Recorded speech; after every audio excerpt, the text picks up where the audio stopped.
Está entrando no ar pela Rádio Universidade 800 AM o programa T-Move, Temas Emergentes em Movimento.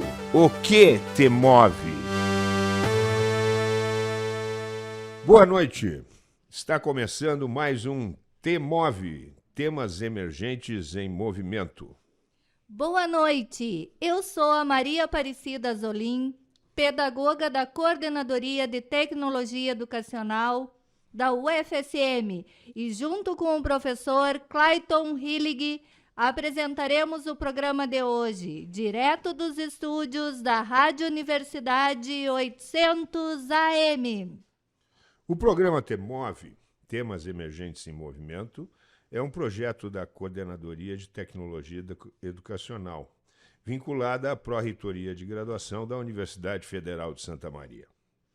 Proporcionamos aqui um espaço de conversas e trocas de ideias, através de entrevistas com os palestrantes do Temas Emergentes e outros convidados. Hoje a nossa conversa é com o coordenador da 8ª Coordenadoria Regional de Educação, José Luiz Egres, e com o reitor da UFSM, professor Luciano Schuch. Sejam muito bem-vindos.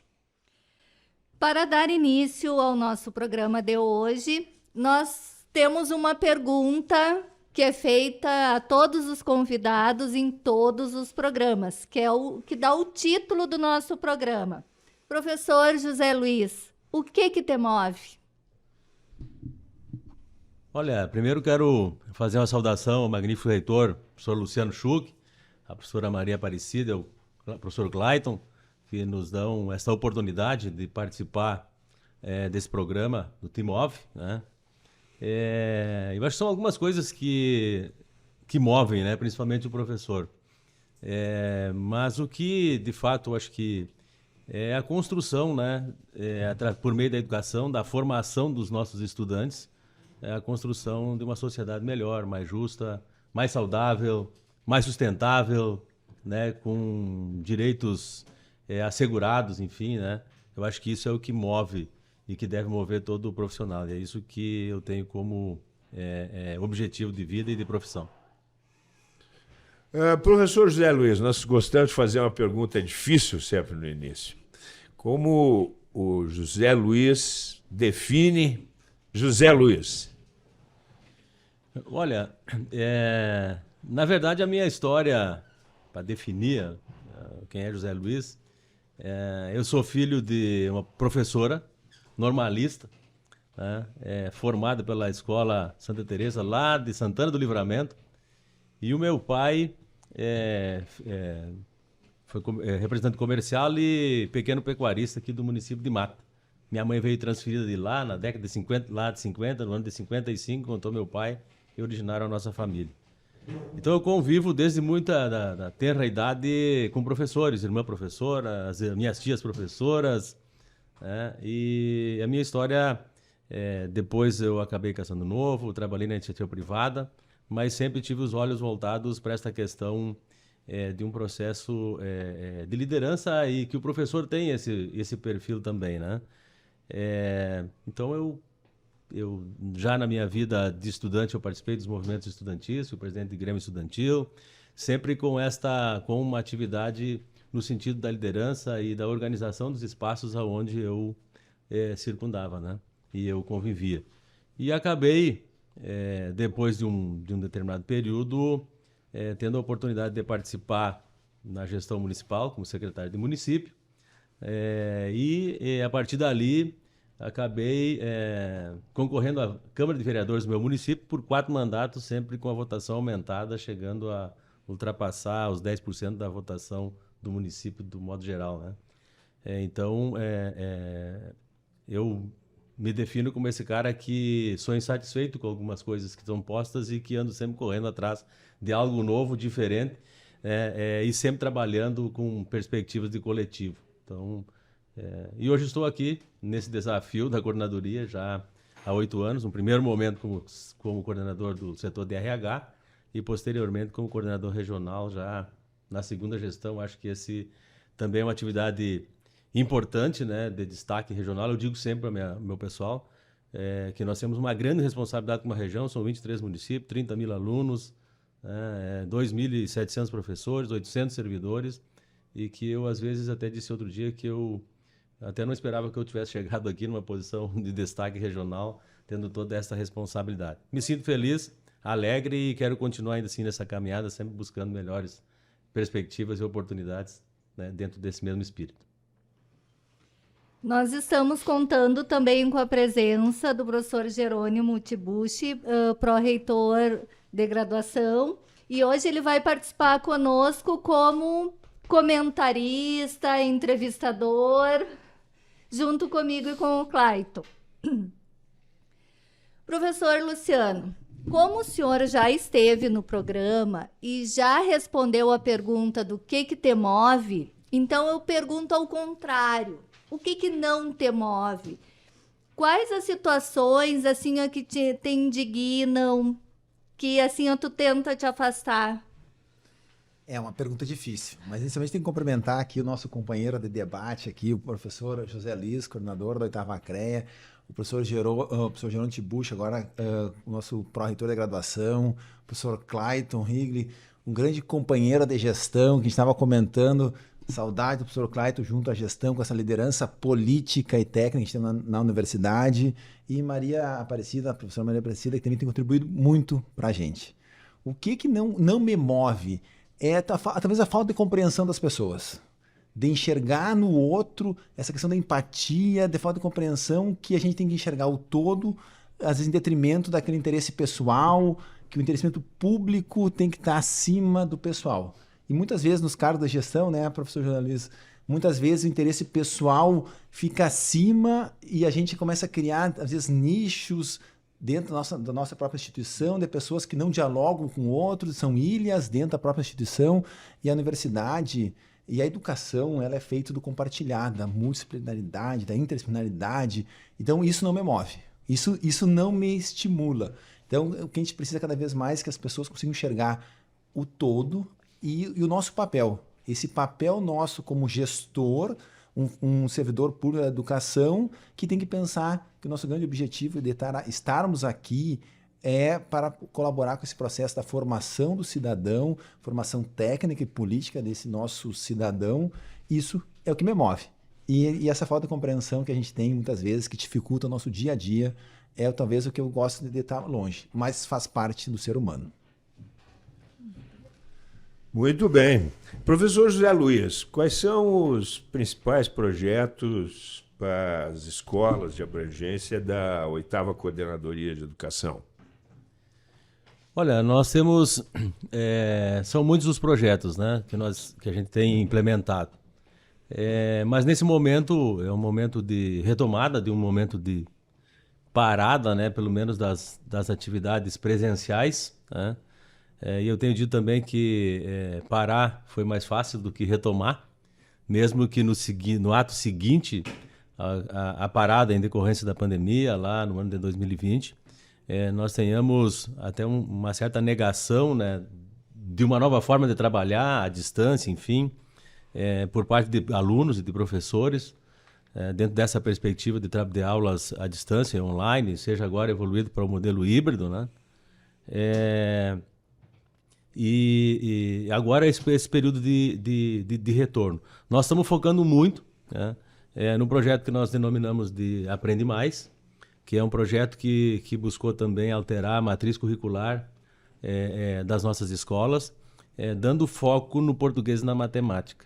Nós aumentamos os períodos de matemática e de português da nossa matriz curricular, como forma e como entendimento de que esses dois componentes curriculares são fundamentais para a formação do estudante, né? Quem lê, quem interpreta e escreve bem e tem isso consolidado na sua formação, e também nas questões mais abstratas na matemática, ele está em condição de também trabalhar e abrir as outras portas dos outros campos e outros componentes curriculares, né? Então, esse período já apontou, pelas avaliações que a gente fez, diagnóstica e também a formativa ao final do ano passado, de quais são as habilidades e as competências que nós temos que trabalhar. Então, o nosso foco primeiro, se eu dissesse hoje para elencar qual é o projeto principal, é esse do fortalecimento das aprendizagens em decorrência da pandemia. Nós temos trabalhado muito com formação, enfim, para que a gente possa, de fato, fazer essa recuperação. E nós adotamos essa matriz porque nós temos uma rede complexa. Nós temos escolas urbanas e escolas do campo. Nós atendemos escolas, temos médio, inclusive, no interior de São Francisco de Assis, no Toroquai, lá na Vila Kramer. Nós temos lá no Saicã, né?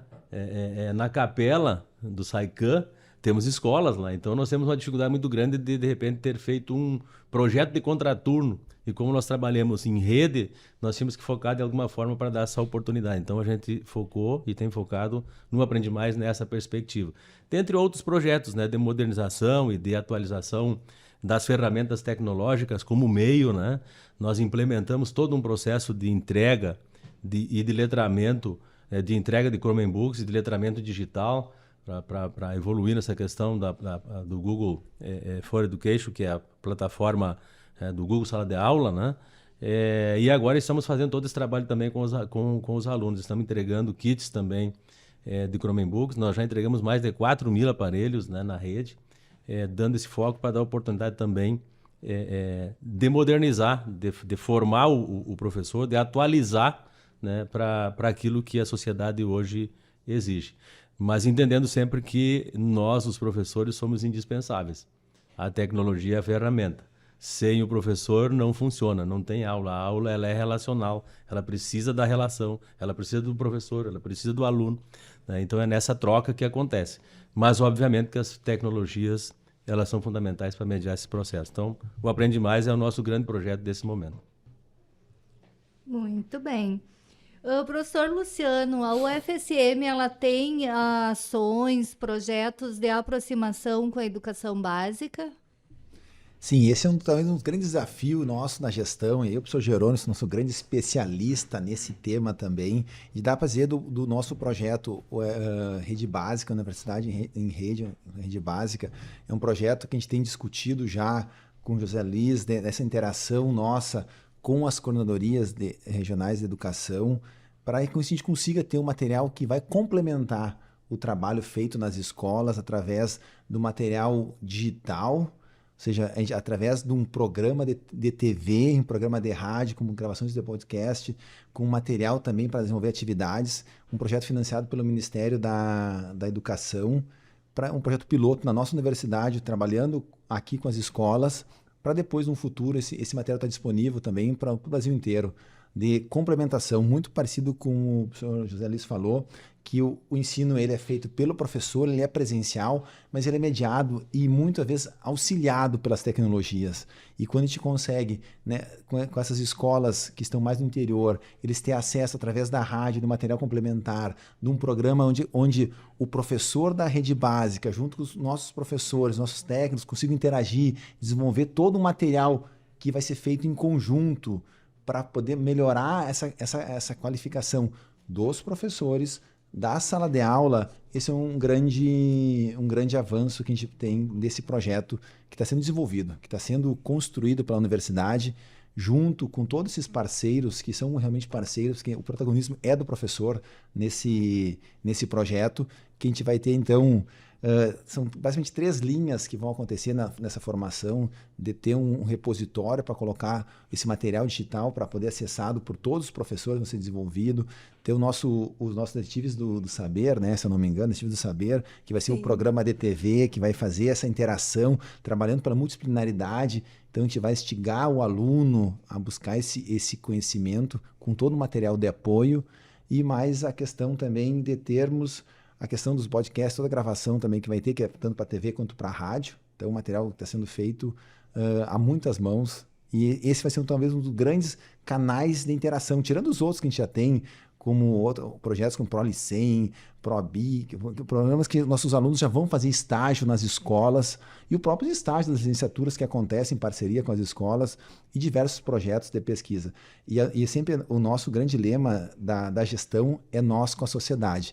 E quando a gente fala nós com a sociedade, a formação inicial e continuada de professores tem que ser um dos nossos carros-chefe da universidade, que é essa formação que acontece nos nossos cursos de licenciatura e também para dar formação continuada para os professores, que tem diversas capacitações que acontecem em conjunto com a gente, com as escolas, que a gente consegue estar mais presente, entendendo a demanda que existe lá e até com a nova BNCC, né, também, que é um grande desafio que está com as escolas, mas é nosso também esse desafio de fazer essa adaptação dos currículos e muitas vezes dá para se dizer, talvez a gente não teve o tempo para amadurecer, entender todo esse processo e agora a gente tem que estar implantando ele logo durante o final de um sistema que a gente estava remoto para presencial, já tem esse desafio dessa questão da presencialidade de novo, que foi difícil ir para o remoto, agora é difícil voltar para o presencial e temos que adaptar todos os nossos currículos, então a gente tem que ser parceiro nesse processo junto com a oitava coordenadoria especificamente aqui na nossa região, mas com todas para colaborar nesse processo. Então a universidade é parceira junto com nossos professores, pesquisadores, serviço de educação e junto com toda essa comunidade, que nem aqui na nossa universidade a gente fala em 28 mil estudantes, 2 mil professores, e eu acho que o professor Jerônimo Tibucha é o nosso grande interlocutor, né, com a rede básica, que ele também assim, tem uma experiência muito grande nessa interação já da sua vida antes da universidade, né, professor Jerônimo? E agora na universidade trilhando essa caminhada também. Professor Jerônimo. Boa noite a todas e todos. Saudar especialmente essa dupla de âncoras aqui que eu admiro muito em relação de coleguismo e de amizade, a Maria Aparecida e o Clayton Hillig, né? E também saudar o nosso reitor, o professor Luciano Schuch, e o nosso coordenador da Coordenadoria Regional de Educação, a oitava CRE. Lembrando aqui que o quanto é complexa, né, a administração de uma Coordenadoria Regional de Educação e o quanto a gente precisa tecer redes de colaboração muito fortes em todos os níveis de educação e que não haja distinção. Quando a gente falar da palavra educação, nós temos que pensar a educação como uma perspectiva integral, né? Então, sem definir educação superior e educação básica nesse sentido, em um processo contínuo. Então, dizer que tem um gosto muito grande da gente poder receber aqui na UFSM, nesse programa tão especial, o professor José Luiz Egres, no sentido de que vem fazendo um trabalho extremamente colaborativo e de diálogo.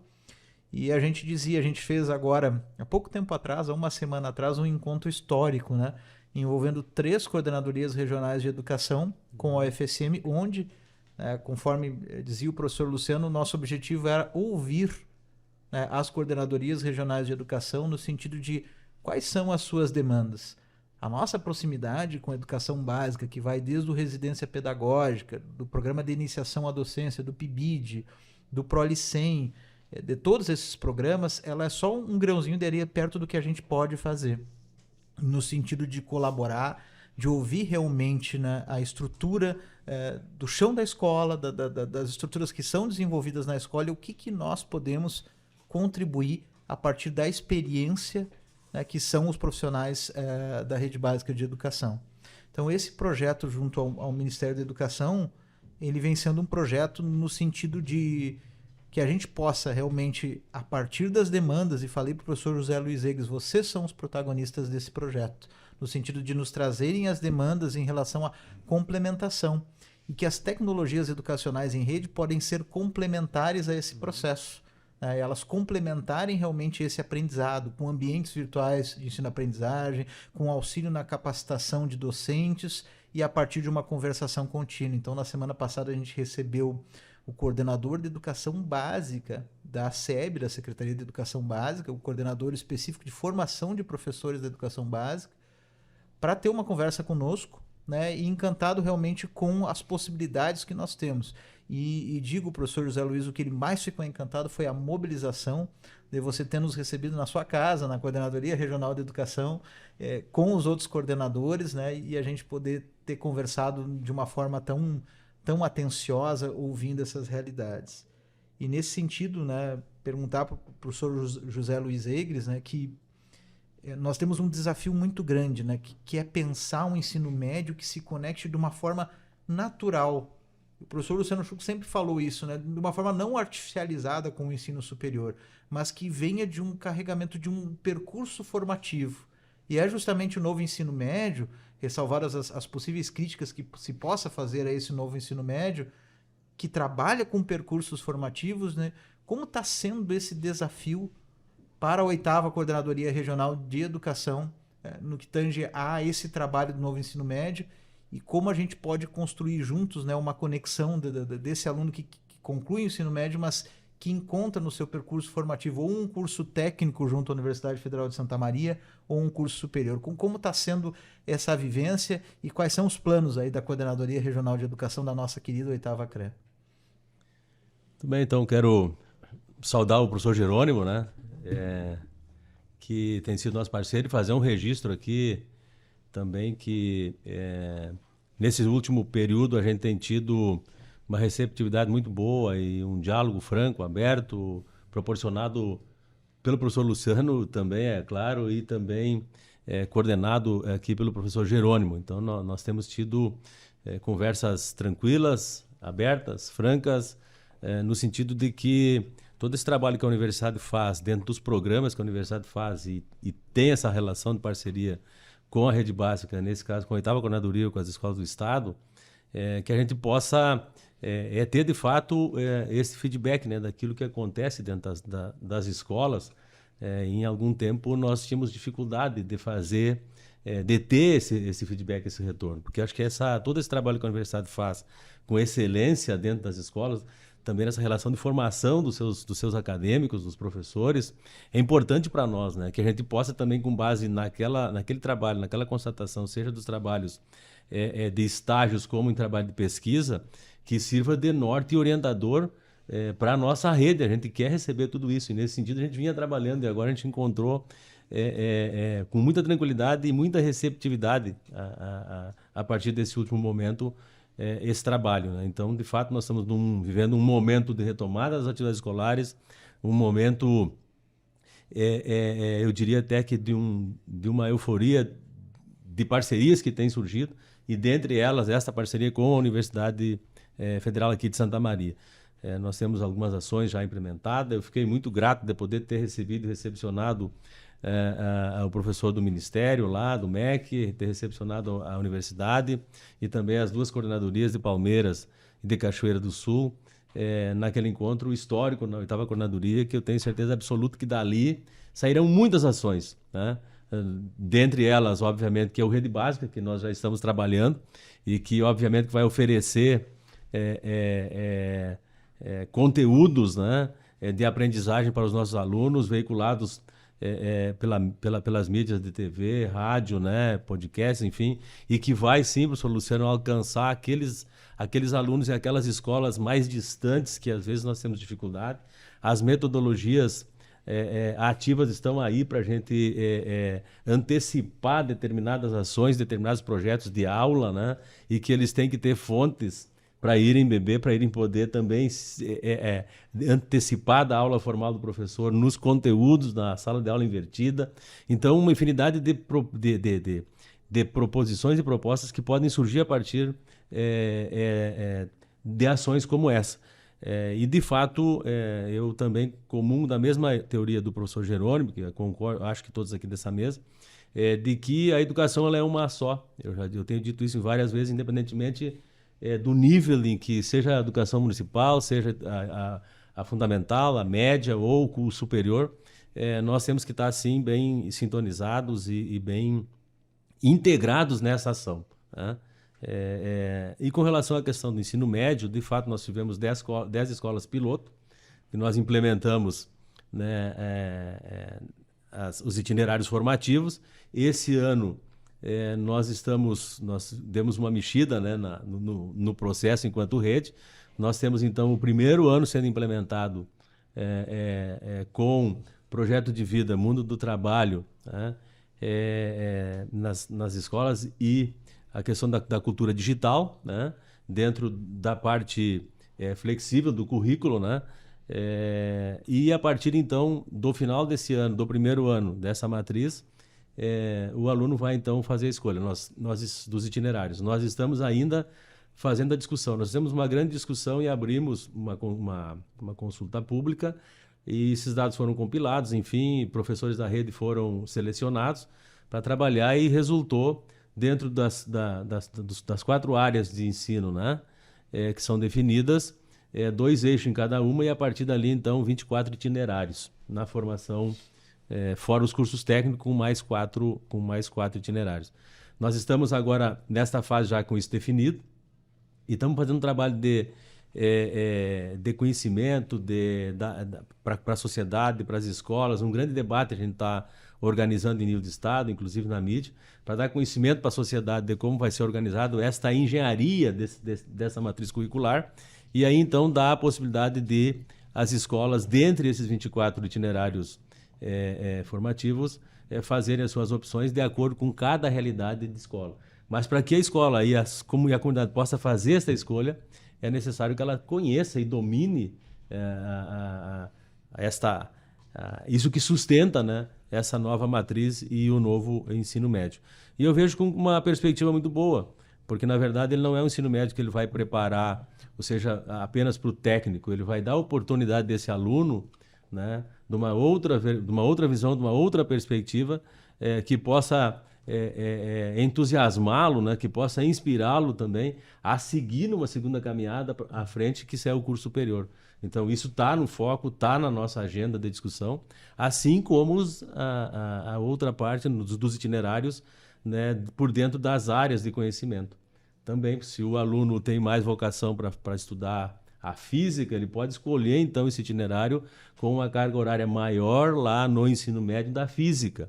Então, ele vai aprofundar. E, pelo que a gente tem discutido, que é uma preocupação também, é a questão do Enem, mas o Enem também está passando por um momento, segundo as informações que se tem, aqui eu estou falando com quem trata disso no âmbito federal, né, de uma adequação também a esta matriz curricular do ensino médio, para que possa isso ter um alinhamento, né, para que esse jovem possa também, ali na frente, optar por uma determinada carreira, ou, né, que ele possa ter tido essa base num itinerário no ensino médio. Então, eu vejo que isso nós, pelo menos, temos essa preocupação de fazer esse entrosamento, né, esse encadeamento, essa concatenação com aquilo que se propõe lá, para que ele possa depois ocupar ali na frente.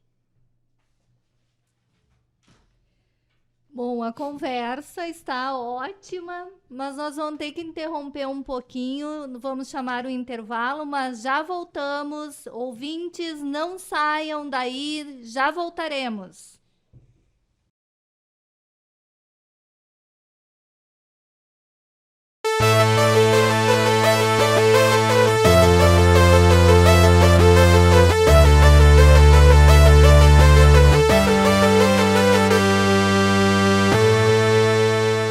Estamos de volta com o TMOV. Para você que ligou o rádio agora, seja muito bem-vindo.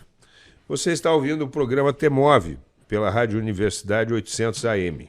Hoje, com a presença do coordenador da 8ª CRE, José Luiz Eggers, o reitor da UFSM, professor Luciano Schuch, e o pró-reitor de graduação, professor Jerônimo Tibuch. O TMOV é um programa de conversas e troca de ideias através de entrevistas semanais com convidados. Traremos sempre assuntos sugeridos pelos parceiros dos temas emergentes. Professor Luciano, a universidade, as instituições federais de ensino superior vêm sofrendo cortes orçamentários frequentes nos últimos anos, né? De que maneira você vê a situação agora no ano de 2022? Essa é uma pergunta difícil. Não gostaria nem de estar conversando sobre isso, sobre cortes na educação, no momento que a gente está precisando de um grande investimento da nação brasileira na educação como um todo, em todos os níveis e modalidades, porque a única forma de transformar o nosso país é através da educação. Mas esse ano, o ano de 2022, ele já iniciou já com um problema orçamentário na universidade, com a lei orçamentária aprovada, que era insuficiente para enfrentar um retorno à presencialidade da nossa instituição.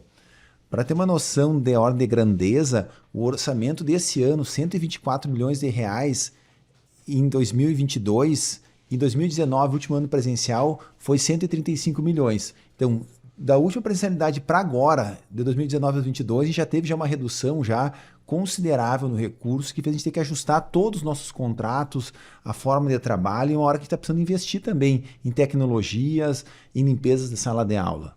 Nesse cenário, a questão de nem um mês atrás, veio um bloqueio dos recursos da universidade na ordem de 18,7 milhões de reais. Com muita luta, conseguimos reverter esse bloqueio para 9,7 milhões e ontem, desses 9,7 milhões de bloqueio, 4,3 já viraram corte, ou seja, já não faz mais parte da linha orçamentária. Então a gente tem que agora, essa semana estamos rediscutindo o ajuste dos nossos contratos, retirando 4 milhões e 300 e mantemos 4 milhões e meio bloqueados ainda, que a gente não sabe como que ainda vai acontecer. É um cenário difícil, é um cenário que precariza o funcionamento da universidade. Vocês já devem ter visto, os ouvintes já devem ter visto também na mídia, que 98 servidores terceirizados deixaram de atuar na nossa universidade, 98 pais de famílias, mães de famílias deixaram de atuar na universidade porque a gente teve que ajustar os contratos. No momento de crise econômica, as pessoas perderam o emprego, não é fácil. Num período de 2015 até hoje, 262 servidores, agora RJU, deixaram de atuar na nossa universidade, porque estão se aposentando e não tem reposição. Então, nós perdemos 260 RJU, ou servidores públicos. Este ano perdemos quase 100 terceirizados e nesse mesmo período de 2015 até agora foram mais 300 terceirizados. A gente perdeu de força de trabalho em torno de 700 pessoas que atuavam na nossa universidade, que não estão mais atuando. Isso faz com que precarize o serviço. E aí todo o serviço é precarizado. Não só a limpeza, mas o técnico do laboratório, o tratorista que fica o trabalho de campo, é o pessoal que faz o desenvolvimento do material de apoio que a gente tanto precisa, que dá suporte para o Classroom, para poder trabalhar e implementar, e assim tantas outras ferramentas. Então é muito difícil. Talvez uns anos... Eu estou na gestão da universidade como diretor de centro, vice-reitor e agora como reitor, está passando em torno de 8, 9 anos. A gente nunca teve uma situação tão crítica no orçamento da nossa universidade de ter que tomar decisões muito difíceis de implementar ou não algum serviço na universidade, de se vamos ou não ter, como a gente está aqui, o pró-reitor da graduação, o Descubra, que é um grande projeto de interação com as escolas do ensino médio, de talvez ter que fazer virtual esse ano de novo, porque a gente não tem recurso para fazer a locação dos espaços, sistema de som, dessa interação que é incrível, que é fundamental para nós. Essa é a discussão que a gente está tendo hoje na gestão. Se a gente vai pagar bolsa para os alunos até o final do ano, as bolsas que com os editais já lançados, vão ter recurso para pagar os últimos meses. Então é uma situação muito difícil. A gente espera que o governo ainda consiga que esse bloqueio seja liberado, a gente fique só nesses 4 milhões e 300, mas é 4 milhões e 300 sobre um orçamento que já estava faltando 20 milhões. Certo? Então é uma situação muito difícil. E projetos que a gente pode dizer, projetos que o próprio Rede Básica, que é um projeto, por mais que o governo federal esteja financiando uma parte do projeto, a gente tem a contrapartida adicional, que possibilitou nós contratar toda uma equipe também de terceirizados para dar suporte para esse projeto. E muitas vezes começa a colocar em risco esse tipo de projeto que é transformador, que é um projeto de interação e fazer ensino, pesquisa e extensão no Brasil e no mundo precisa de investimento, precisa de visão de futuro. E essa visão precisa de investimento. Então, é um momento difícil que estamos vivendo e as reuniões com os nossos gestores, a cada reunião a gente tem que discutir o que nós vamos deixar de fazer para poder chegar no final do ano com a universidade funcionando. Ela vai funcionar. Ela segue funcionando, mas precarizando todo o serviço da universidade, sobrecarregando o servidor público. Então, o adoecimento do nosso servidor, a pandemia sempre dificultou muito essa questão. E quando a gente volta à presencialidade, que está todo mundo voltando a conviver, as pessoas estão perdendo o que tinham para colaborar no trabalho. Às vezes a gente não consegue comprar um equipamento necessário, a pessoa fica sobrecarregada, porque antes tinha mais um servidor que ajudasse, tinha um terceirizado que ajudava no serviço, hoje não tem mais. Então, isso precariza muito o serviço. Aqui está na área da comunicação, tiveram diversos servidores terceirizados que colaboravam para o funcionamento das rádios, da TV. Hoje a gente não consegue manter, certo? E dificulta para o todo. Então, a gente precariza, cai a qualidade e depois ainda a sociedade nos critica que a gente não consegue manter os serviços. Mas sem investimento não temos como manter a qualidade. Isso vale em todos os níveis, que a gente precisa ter uma visão de Estado para fortalecer a educação no nosso país. O senhor falou do adoecimento laboral. Já se tem uma estimativa, isso eu estendo a pergunta também ao professor José Luiz, já se tem uma estimativa assim, se aumentou o número de laudos para tratamento de saúde nesse período? Por ansiedade, depressão, já se tem assim uma estimativa se com a pandemia, com a questão do trabalho remoto, aumentou esse adoecimento? Com certeza ele aumentou tanto para os servidores quanto para os nossos estudantes. Hoje, na CAED, que é a nossa estrutura que dá suporte pedagógico e também da saúde mental dos nossos estudantes, nós temos hoje 267 alunos em tratamento psiquiátrico. Psiquiátrico. Ou seja, eu não estou dizendo acompanhando psicológico, já com tratamento psiquiátrico com remédio. Que a gente nunca teve isso. A gente nunca teve essa estrutura. E nós temos uma demanda desse mesmo número que precisa entrar para fazer. Para você ter uma ideia, a gente tem hoje, foi contratado há pouco tempo 3 psiquiatras para ajudar os nossos psicólogos a trabalhar com essa demanda, que é uma demanda que surgiu durante a pandemia, tão grande assim. Devido à pandemia, que acentuou muito essa questão desse isolamento, nem todo mundo estava preparado para isso. E com relação aos servidores, eu não tenho estatística aqui comigo, mas com certeza aumentou essa demanda, porque a gente vê pelos laudos que chegam, pelos afastamentos, com essa situação já precarizada, a gente começa a sobrecarregar os nossos servidores para cada vez ter que desempenhar mais funções que a gente não consegue suprir com extinção de cargos. Então isso é uma situação, é uma bola de neve que vai prejudicando e isso faz com que caia a qualidade. Um professor que tenha que ficar cada vez mais envolvendo seu material em sala de aula, fazendo questão administrativa, fazendo projeto de extensão, fazendo todas as atividades que o professor precisa fazer, certo? E sem as condições também para desenvolver isso, acaba fazendo com que eles adoeçam muito mais fácil. Eu gostaria só de perguntar rapidamente para o professor Schuch, porque ele vai ter que se retirar um pouco antes, né? Já está em cima da hora. Porque com toda essa crise econômica e corte de recursos, né, existe um grande projeto hoje que é o Polo de Geoturismo e Cultura para a área central do Rio Grande do Sul, né, que engloba os municípios pertencentes ao Geoparque da Quarta Colônia, o Geoparque de Caçapava do Sul, Santa Maria e o Geoparque Raízes de Pedra. Você poderia falar um pouco sobre esses projetos? Agora, assim, a gente falou de falar de adoecimento, falar de crise, e ao mesmo tempo a gente está falando de um projeto transformador para a região central do nosso estado.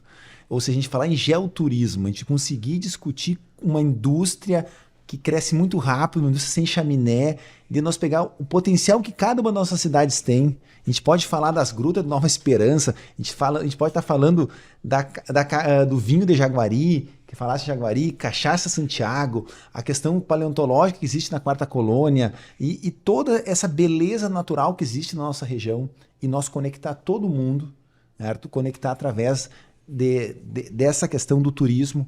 Então é um projeto que a universidade abraçou, é um projeto da instituição que já perpassa gestões, não é mais de uma gestão, é sim da instituição esse projeto de desenvolvimento da região central do nosso estado, em relação ao geoturismo. Então, e temos 3 geoparques sendo também, que aí tem uma questão de um selo da Unesco, que é Quarta Colônia, Caçapava, que já estão para receber ainda nos próximos meses os avaliadores da Unesco, com todo o apoio do governo do estado para esse projeto, e ao mesmo tempo Raízes de Pedra, que é na região de Mata, São Pedro, com as árvores petrificadas, que ali também está se desenvolvendo parceria com o IFAR, e temos também parceria com a própria Unipampa, que as universidades estão entrando com toda a capacidade técnicas que a gente tem para dar o suporte para os municípios para fazer esse trabalho.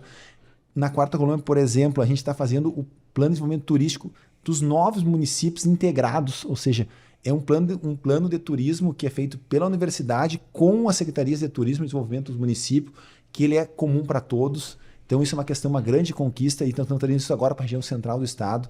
Então assim, esse é um grande projeto de desenvolvimento para a nossa região com parcerias aqui com Santa Maria, como sendo a principal cidade da região, sendo o ponto de conexão de todas essas regiões. Então, o turista chega aqui, vai para a Quarta Colônia, vai para as Termas Romanas, visita toda essa região.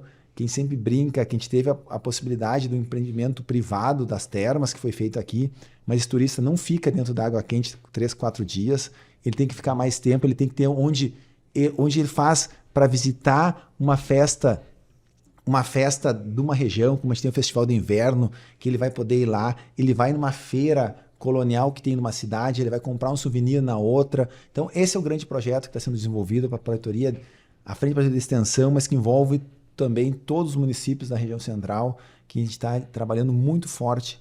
E não é uma questão que a gente vai seguir trabalhando, mas o que a gente precisa é conexão e que a gente consiga ter um receptivo na nossa cidade, para que o turista que venha, a gente possa conectar a esses pontos turísticos que existem e com muita beleza, que nossa região, que é apaixonante. E nem nós, às vezes, muitas vezes conhecemos as belezas que existem no nosso entorno aqui.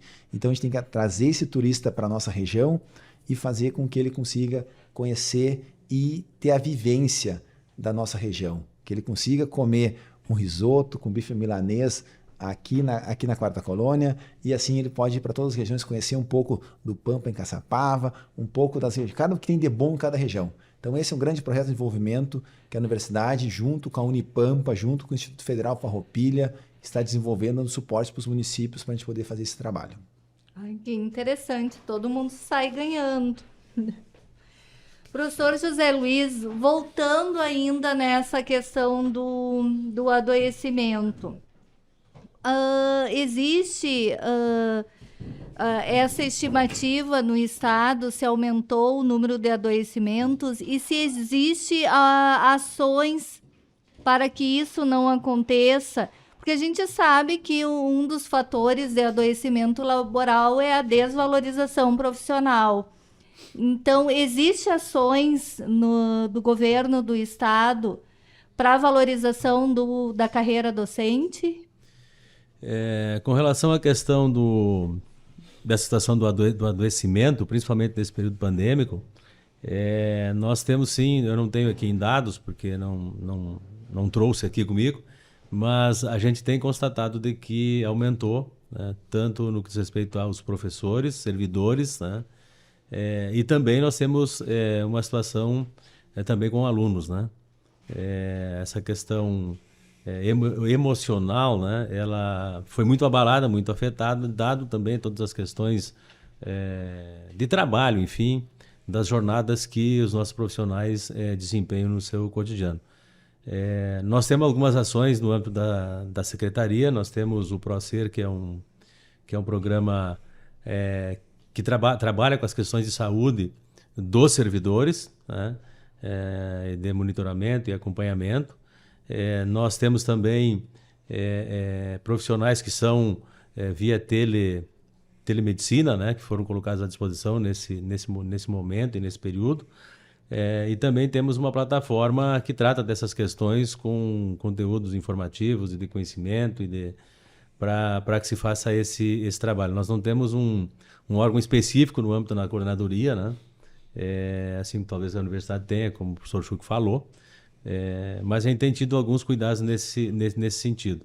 Mas, de fato, essa é uma questão que é preciso ainda a gente avançar e pensar, talvez, com outras ações ainda de implementação para poder atender mais adequadamente essa demanda. Professor José Luiz, a gente teve 2 anos aí praticamente, né, envolvidos com pandemia, com ensino remoto, né? De que maneira você vê o impacto, né, das aulas remotas no ensino, aprendizagem, e que ações a gente pode desenvolver para, nesse retorno à presencialidade, a gente resolver, né, as questões que ficaram pendentes nas aulas remotas? Sim, na verdade é aquilo que a gente comentava antes, né? A gente sabe que essa questão da relação professor-aluno e a presencialidade do professor em sala de aula, ela é insubstituível. Então, isso é muito pacífico, né, para todos nós. E esse período, veja só, quando nós chegou no dia 19 de março do ano de 2020, que veio a notícia, ó, suspende tudo. Aí tem uma pergunta, né, importante que deve ser feita: o que fazer para quem é gestor, né? Como fazer? Nós não tínhamos tido esse tipo de situação, pelo menos no último século, né? Porque a epidemia que houve era outro mundo, outra realidade, outra época. Então a gente tem que decidir. Nós decidimos pelo que nós chamamos de aula programada, que era por meio seja do WhatsApp, seja pelo e-mail, seu material físico, fazer chegar no aluno para manter essa conexão. E depois nós fomos evoluindo, né? Até chegarmos ao final com o Classroom. Mas é certo que esse tipo de aula está comprovado por nós e por essa experiência que ela não atende tudo aquilo que é necessário para que as aprendizagens aconteçam da forma como a gente espera que aconteça. Então os dados estão aí. E agora nós estamos nessa retomada. Insisto nessa questão de que a tecnologia deve ser meio sim, mas nunca o fim, e que ela é necessária, mas ela não, por si só, ela não produz o conhecimento, ela não produz essa relação, até porque é uma máquina, né, fria, e sem o homem ela não funciona.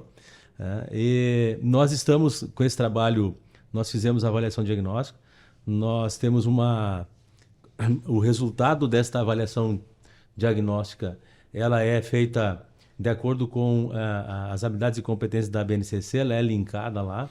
E nós temos hoje uma realidade, um retrato fiel, se quiser, aluno por aluno. Se eu entrar na turma 7º ano da escola Floresmundo Egres, que é lá da minha cidade da Mata, eu posso lá pegar a relação dos alunos, né, e saber quais as habilidades e competências que esse menino, essa menina, estudante atingiram e quais as que eles não atingiram. Eu posso tirar isso por escola, por coordenadoria, por município, enfim. Então essa é uma ferramenta importante. Eu acho que é com base nisso, nesta avaliação, né?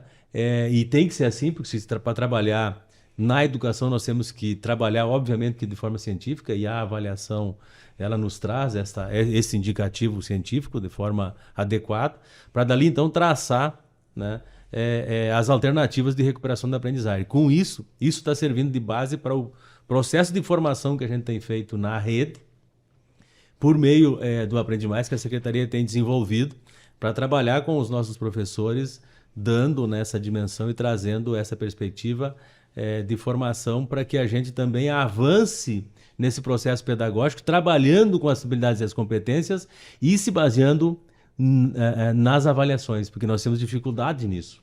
Nós não estávamos habituados a trabalhar dessa forma, né? Nós pegamos um processo interessante nesses últimos 2 anos ou 3 anos, porque além de nós termos todo o processo de pandemia, que a escola voltou de uma maneira diferente, nós temos também toda essa questão da implementação da BNCC nesse período e que muda completamente a forma de a gente se postar e preparar e trabalhar, né? Nós vivíamos um mundo, eu dizia outro dia, ainda com uma escola e com poucas ações baseada lá no século XVIII, início do século XIX, com o mundo girando aí na sociedade com o conhecimento e essa questão tecnológica, né, que muda de pouco em pouco tempo, é muito rápido esta evolução, e nós precisávamos então mudar esse processo.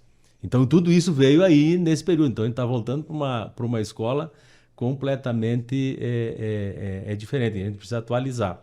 Então, nós estamos trabalhando com muita formação. Às vezes a gente até acha que é um pouco demais as formações que a gente tem feito, mas pensando sempre nessa questão de formar o professor. E temos discutido isso nessas conversas que a gente comentou, e aqui eu tenho que deixar esse registro, né, com a equipe aqui da universidade, trabalhando também e entrando neste diálogo desse processo de formação dos professores também, para que eles possam também nos ajudando a modificar lá, por meio da formação que eles recebem aqui na academia, que é a universidade, né? Então, acho que essa relação é muito importante. Professor Jerônimo, e a retomada aqui na universidade, qual é a retomada das aulas presenciais? Qual é a sua avaliação? Clayton, foi um desafio gigantesco, né? A gente foi a primeira universidade do país pública, né, a reagir à pandemia, né? No dia 16 de março de 2020, a gente entrou, né, realmente nesse estado, e no dia 17 a gente já publicou uma instrução normativa criando rede, que depois foi potencializado por uma resolução, né? E aí, nesse sentido, a gente já começou a convocar, a conversar sobre o uso dos ambientes virtuais de ensino-aprendizagem. Eu lembro que na época, na Prograde, a gente fez um vídeo bastante rudimentar da entrada dentro do Moodle, como acessar o ambiente. É um vídeo que teve mais de 7, 8 mil acessos, né? E a gente começou a trabalhar, e no sentido de unir todas as pró-reitorias, unir os nossos esforços para capacitações, para como fazer a transmissão de um vídeo, como transmitir a partir do OBS Studio para o YouTube, enfim. Então, como trabalhar esses elementos, todas essas técnicas, essas ferramentas e as tecnologias educacionais em rede. E também o retorno foi um grande desafio que contou aí com vários atores, com vários parceiros, né, em termos de colaboração.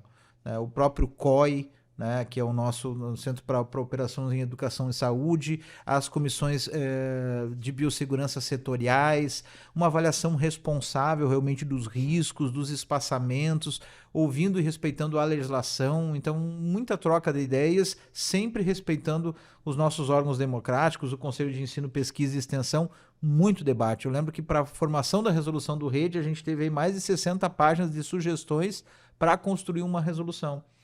E a gente conseguiu retornar, né? Veja, em 2020 os cursos da saúde já estavam fazendo atividades práticas, né? Em 2021, em junho de 2021, a gente começava com os planos de contingência de cada direção de unidade a aprovar e retomar as atividades práticas, para que então, em abril de 2022, a gente retomasse completamente, inclusive as atividades teóricas e práticas, né? Então foi um processo gradativo, também fomos uma das primeiras instituições a retornar a presencialidade, estamos com o calendário quase em dia, mas foi um desafio que só com colaboração, só com compreensão a gente conseguiu fazer. Veja que isso também trouxe para nós a necessidade de superar nossos limites em todos os sentidos. No sistema acadêmico, por exemplo, durante o ingresso a gente teve que dar um salto muito rápido para colocar 100% do processo de ingresso online, com 100% da documentação online. Hoje a gente não tem mais papel na documentação de ingresso, né? Também toda essa questão, né, a Pró-Reitoria de Assuntos Estudantis, que o professor Clayton estava à frente, né, teve que trabalhar com os TEDs a partir dos editais de acesso, de acessibilidade, de manutenção de equipamentos, né, para os estudantes da casa, os estudantes que frequentavam a casa durante a pandemia da Covid-19, que ainda vivenciamos, né. Então, todos esses aspectos foi realmente uma união e uma troca de ideias muito forte. Talvez a grande lição que a gente teve, né, foi de transformação, de aprimoramento dos nossos processos, mas uma grande lição de resiliência, né, que sem um trabalho conjunto, que sem um trabalho colaborativo, a gente não chega a lugar nenhum. Então, acho que esse foi um ponto muito forte, né? Não há nada de bom numa pandemia, né? Os efeitos de uma pandemia são catastróficos e quem sofre sempre são os mais vulneráveis. Então, isso que a gente tem a ciência, né, de dizer que esse processo só se vence a partir da ciência. O local da ciência é a educação básica, a educação superior, o local onde a gente faz acontecer nesse sentido. Então, a gente só superou porque teve resiliência, né, e porque teve realmente esses momentos de colaboração. E que a gente possa trazer alguns elementos desse período e não perder de vista essa potencialização que a gente teve no uso de tecnologias em rede, e principalmente as redes que são mais fortes do que as redes tecnológicas, mas as redes humanas que nós conseguimos tecer de colaboração nesse período. Até me emociona a pergunta do Cláudio, foi uma pergunta forte, mas porque o que a gente vivenciou e teve que superar, né, professor José Luiz, em todos os aspectos, né, para continuar mantendo a educação no país e se unindo. Eu me solidarizo aqui com o professor Cláudio, que a gente vivenciou esse período junto, abraçados, né, e superando essas dificuldades todas, né? A pandemia, ela trouxe um novo... Tanto a escola quanto a universidade tiveram que aprender um novo jeito de ensinar e de aprender, né? O ensino híbrido foi algo que começou com a pandemia e, pelo jeito, vai ficar, né? Se não me engano, o ensino médio prevê 20% diurno e 30% noturno, e ao ensino superior 40%, né? Vocês gostariam de falar um pouco sobre isso? Como é que tanto a escola quanto a universidade estão se organizando para esse modelo híbrido? Como é que ele vai funcionar? Na verdade, na nossa matriz, a gente previu o ensino híbrido, ou parte, né? Se não me falha a memória, são 30%. São 9 períodos, me parece que são. Né? São 9 períodos semanais para o ensino médio noturno. Para o diurno, nós não vamos adotar esse modelo. Né? Então, para o noturno, sim. Até porque nós já tínhamos uma condição, se não me falha a memória, desde 2012, se não me engano, que nós já trabalhávamos com as 1000 horas no Rio Grande do Sul, no ensino médio, para o diurno, e no noturno 800 horas. Então, como agora veio a obrigatoriedade das 1000 horas, independentemente de noturno ou diurno, nós temos então que aumentar. Em se tratando de público, estudantes no noturno, a gente sabe que uma boa parcela de quem opta pelo noturno são alunos que trabalham. São estudantes que têm o seu compromisso até às 17h30, 18 horas, e que têm essa dificuldade de chegarem num período mais cedo na instituição de ensino. E nós sabemos também que eles vêm depois de uma jornada de trabalho, e que se nós adotássemos aí 5 horas de aula, que ele ia... Ou se ele chega um pouco mais tarde, nós íamos chegar com ele à meia-noite. E aí a gente sabe que depois das 10h30, 11 horas, nós temos uma dificuldade. Então, nós vamos ter esta organização de parte desse currículo. Só que nós temos feito um trabalho, e aqui outro dia nós discutimos isso, inclusive no grupo de trabalho que a gente está organizando com a universidade e com a coordenadoria, né, para discutir formações, né, para ir consolidando e recursos metodológicos para que a gente trabalhe esta carga horária que vai ser a distância desses 9 períodos. Nós optamos por ser o primeiro período da noite, porque não se transforme somente num espaço-tempo de tema de casa, que eu entrego um trabalho e ele vai. Então, não é isso que a gente quer. Então, nós vamos ter que fazer um trabalho muito sério, muito convicto, muito consolidado. E nesse quesito, nós, obviamente, que vamos incluir isso na pauta dessas discussões do grupo de trabalho com a universidade, e temos também já uma parceria com a Universidade de Santa Cruz, que também está trabalhando nessa perspectiva para nos ajudar, né, a compreender melhor, buscar recursos metodológicos e teóricos que nos fundamentem e nos deem essa condição para fazer esta parte, para poder fazer a complementação das 1000 horas. Né? Mas é um desafio, né, que a gente vai enfrentar. E no demais, no diurno, nós já trabalhávamos com as 1000 horas, então não houve uma grande alteração para nós no sentido de reorganizar a estrutura da rede. Em relação à nossa perspectiva, né, no ensino superior, o que a gente teve? Né? Teve uma legislação que permitia 20%, depois foi ampliada para 40%, que é uma portaria, a 2117, né? E que traz esses elementos, e a gente já em 2019, no final do ano, a gente já fez uma resolução que regulava a EAD e esse uso das tecnologias em rede, educacionais em rede dentro da presencialidade, para esses 40%, né, que foi a 037 de 2019, onde a gente já adaptou isso. Veja, adaptamos aí um mês, 2 meses antes da pandemia, né? E aí chega a pandemia, a gente tinha esse amparo, já tinha essa visibilidade, mas o que acontece? Nós tivemos uma série de legislações que foram legislações extremamente complexas e difíceis daqueles que trabalham com educação compreenderem, né? Então era uma legislação atrás da outra surgindo, tentando regular emergencialmente esses elementos, flexibilizar, mexe em projeto pedagógico de curso por ato de ajuste, enfim, permite, até onde as DCNs permite que um determinado estágio seja feito de forma remota ou não. Então a gente foi tateando muito em relação a essa legislação que era de difícil compreensão, e a Andifes fazendo essa interlocução com o Ministério da Educação. Hoje, o que a gente pede, né? Eu pertenço a um grupo de trabalho da Andifes que faz isso, e pertenço a um grupo do Conselho Nacional de Educação que trabalha isso. A ideia que a gente pede, olha, é urgente que depois de todo esse ferramental e todo esse aprendizado que nós tivemos, que haja um posicionamento mais concreto em termos de legislação, tanto do CNE, mas para além de um parecer do CNE, a necessidade de uma resolução, de uma legislação, seja uma portaria, uma legislação federal que regule a educação híbrida. Então, não é necessário que se crie uma nova modalidade. Veja, nós temos modalidade presencial e modalidade à distância. Talvez a gente nem se caminhe para a criação. Alguns falam em criação de uma nova modalidade. Pode isso acontecer? Pode. Mas é necessário que se regule de uma forma inteligente. Essa regulação passou muito com a discussão na SEB, né? Na época a gente conversando com o Mauro Rabelo, colocou isso, em contato com a CESU, né? E aí a partir desse processo se gerou todo um levantamento, mas que de certa forma o CNE acaba publicando um parecer que não nos atendeu. E aí a movimentação da Andifes, né, a partir dos seus colégios, no sentido de dizer, olha, esse parecer ainda não nos atende.